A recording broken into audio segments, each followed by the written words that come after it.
Listen, I've been studying humans for 12 rotations now, and I thought I had them figured out. Big mistake. Huge, catastrophic, career-ending mistake. My name is Vex-Nine, and I'm what you'd call a xenobiologist from the Kepler Collective. My partner, Lok-Four, is supposedly one of the smartest tacticians in our fleet. Well, he was. Until yesterday. Vex, you're overthinking this, Lok had said, his 4 eyes rolling in that annoying way that made me want to zap him with a neural disruptor. Humans are primitive. They barely discovered faster-than-light travel 50 cycles ago. How dangerous could they possibly be? Oh, Lok.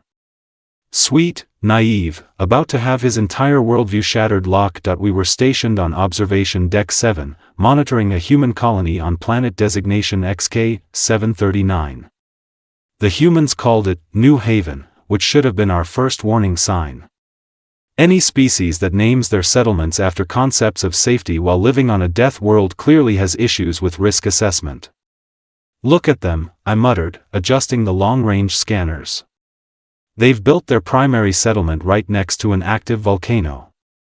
Who does that? Idiots, Lok replied, munching on some crystallized nutrients.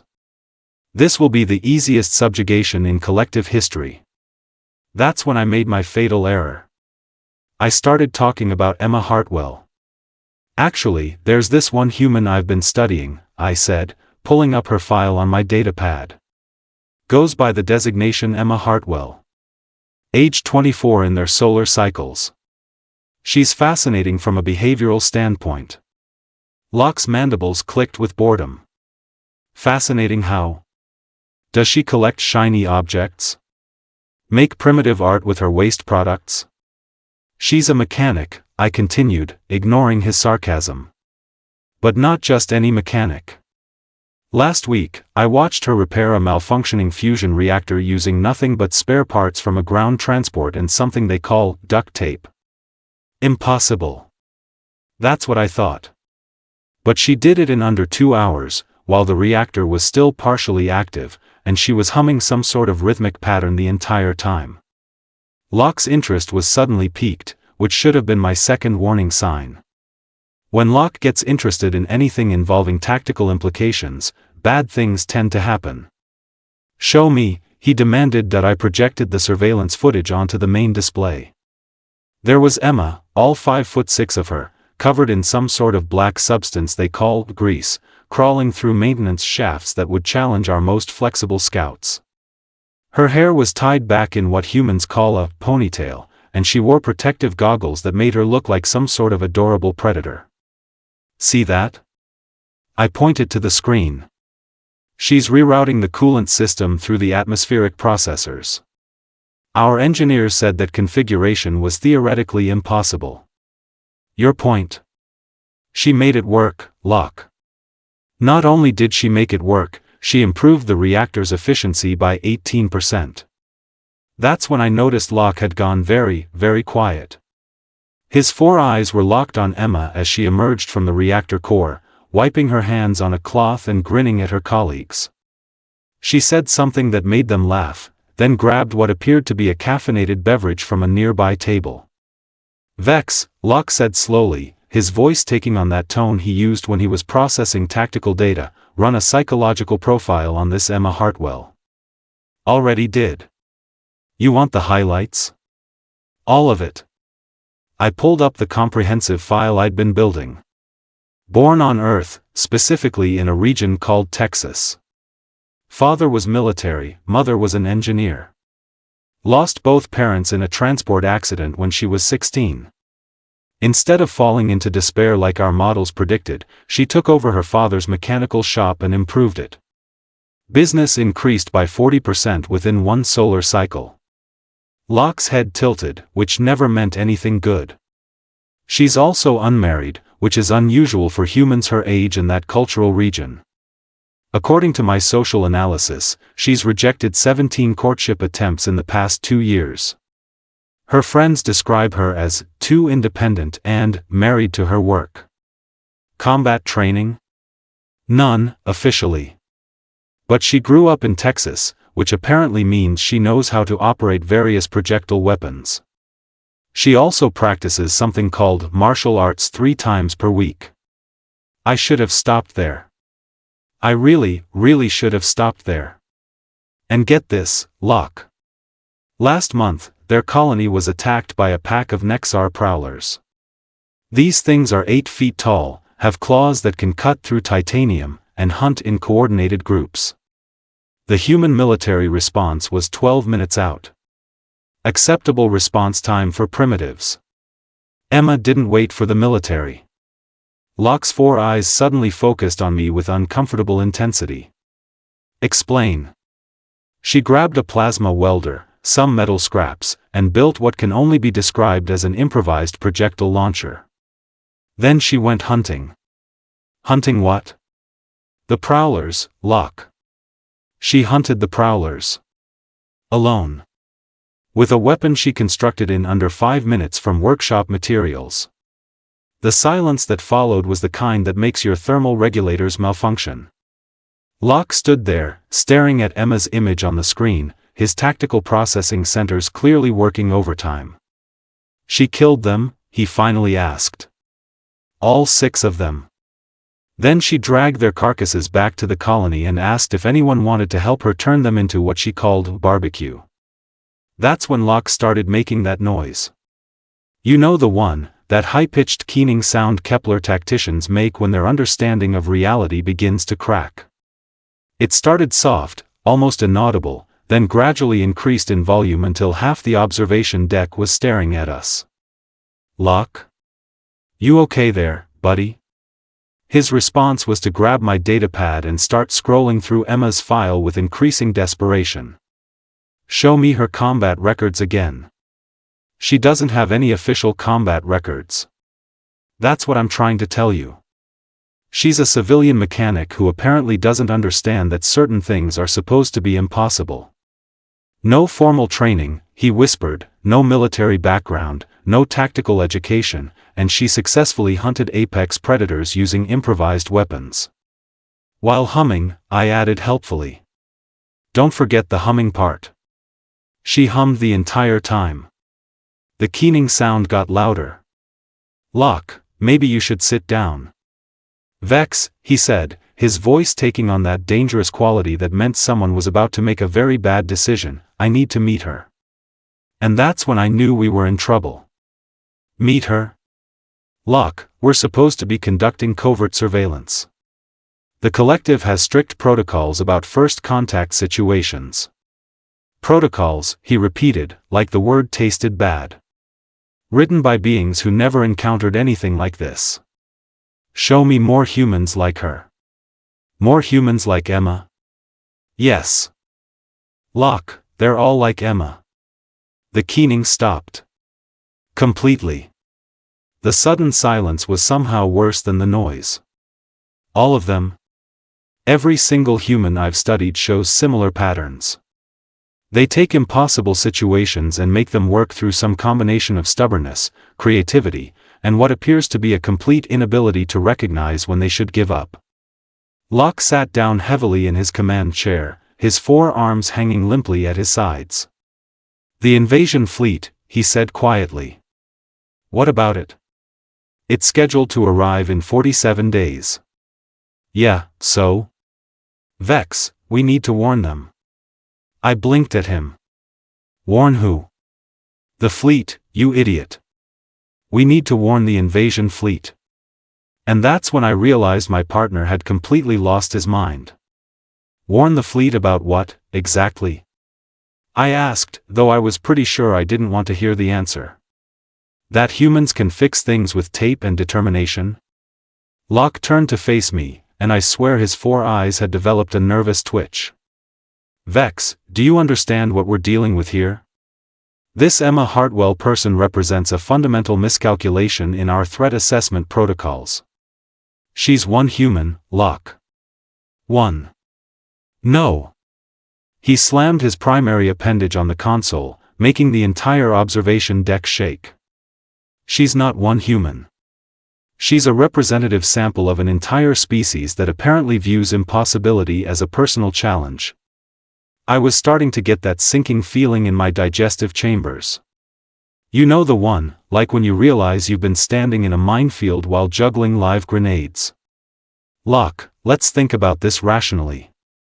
Rationally? His voice cracked like a adolescent Zorblat going through vocal maturation.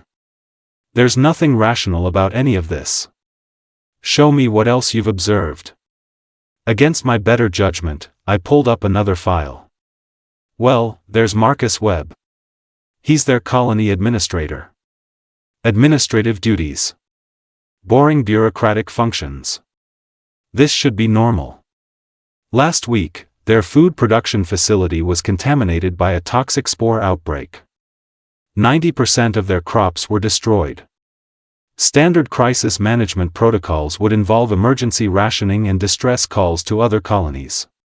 Marcus organized the colonists into foraging teams, taught them to identify edible native plants, and somehow convinced them that eating potentially poisonous vegetation was an adventure rather than a death sentence.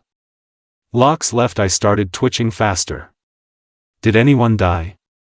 Not only did no one die, they actually discovered 3 new food sources that are more nutritious than their original crops. Marcus is now writing what he calls a survival cookbook for future colonies. The twitching spread to his right eye. Then there's David Kim, I continued, because apparently I hate myself. Colony security chief. Military background? Accountant. Excuse me? He was an accountant on Earth. Came here because he wanted a career change. The colony needed someone to handle security, so he volunteered. An accountant became their military commander? Gets better. 3 weeks ago, they detected an incoming asteroid that would have wiped out the entire settlement. Their defensive systems were offline for maintenance. Lok went very still. How did they handle it? David calculated the asteroid's trajectory using spreadsheet software, then convinced Emma to help him build what he called an improvised mass driver, using mining equipment and a lot of prayer. That's impossible. The engineering requirements alone would take cycles to compute. They had 4 hours, Lok. 4 hours from detection to impact. David ran the calculations while Emma built the launcher, and somehow they managed to deflect a planet-killer asteroid using equipment designed to extract minerals from rock. Both of Lok's upper eyes were now twitching in perfect synchronization. It was mesmerizing and terrifying. The worst part? I added, because I'm apparently a sadist. David's biggest concern afterward was whether he'd properly documented the expenses for his quarterly budget report. That's when Lok started laughing. Not the pleasant chuckling sound Kepler males make during recreational activities, but the high-pitched hysterical giggling that usually precedes a complete psychological breakdown. Lok, buddy, maybe you should take some calming supplements. Calming supplements, he gasped between giggles. Yes, that's what I need. Medication. Because the alternative is accepting that we're about to invade a planet full of deranged miracle workers who treat existential threats as minor inconveniences. They're not miracle workers, they're just what, Vex? Just a species that casually violates the laws of physics when it suits their purposes?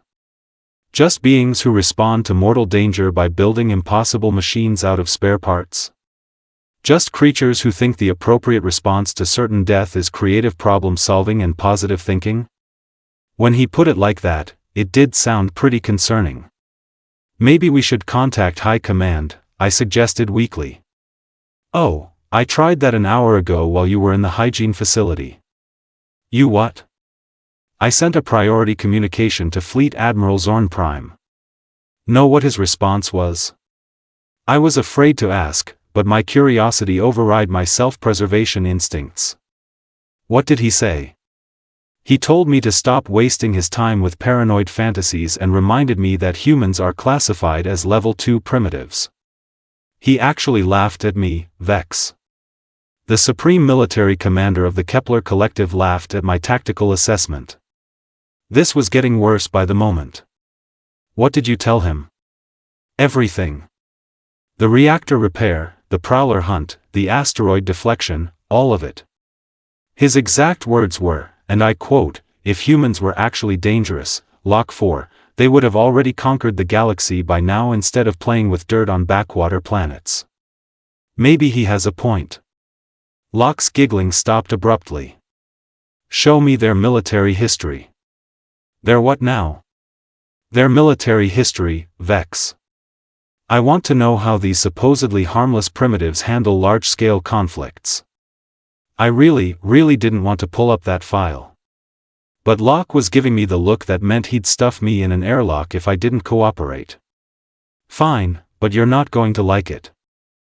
"I already don't like anything about this situation." Continue. I accessed the historical database with trembling manipulator appendages. Humans have been engaged in almost continuous warfare for their entire recorded history. As expected from primitives. They've fought wars over resources, territory, ideology, religion, and something called honor. But here's the interesting part, they've never actually fought a war they couldn't win. Impossible. No species has a perfect victory record. Define victory, Locke. Because humans have this disturbing habit of redefining what constitutes winning until their defeats become victories. Explain. 200 years ago, they fought something called World War II.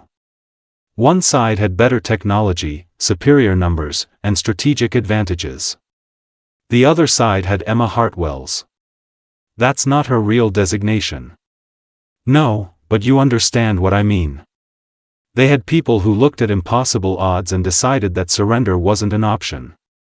So they built better weapons, developed new tactics, and basically outstubborned their enemies into submission.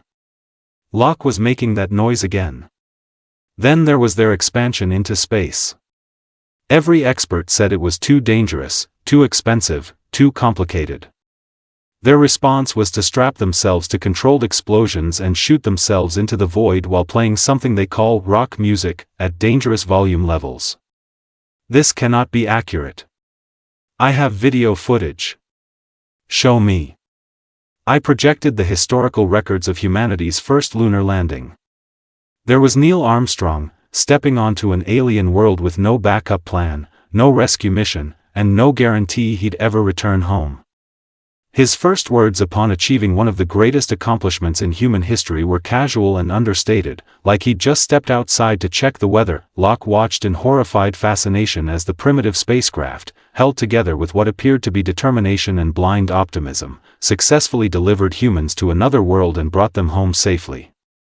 They built that death trap using slide rules and primitive computers, I explained helpfully. Then they trusted it with their lives and somehow made it work. Slide rules? Mechanical calculation devices. Very primitive. Very unreliable. They used them to navigate across hundreds of thousands of distance units through vacuum with pinpoint accuracy. That's when Locke collapsed, not fainted, not stumbled, just completely fell apart like a malfunctioning android. His forearms went limp, his eyes rolled back in his head, and he started muttering something about requisitioning a transfer to the Agricultural Monitoring Division. Locke? Locke, talk to me. The invasion fleet, he whispered. 47 days. What about it? They're expecting to face Level 2 primitives armed with chemical projectiles and crude energy weapons. Right. Vex, these humans are going to build impossible weapons out of farming equipment and defeat our entire battle group using nothing but spite and engineering manuals. And that's when the proximity alarm started screaming. Vex-Nine, report to command immediately, came the announcement over the communication system. We have a situation. I looked at Locke, who was now curled up in his command chair making soft whimpering sounds. What kind of situation? I asked the empty air. The answer came in the form of Emma Hartwell's voice crackling through our supposedly undetectable communication array. Hello up there. This is Emma from New Haven Colony. We've been getting some weird readings from your general direction, and we figured we should probably introduce ourselves before things get awkward. Locke's whimpering got louder. We know you're watching us, Emma continued cheerfully, and that's totally fine. We watch you too. Fair's fair, right?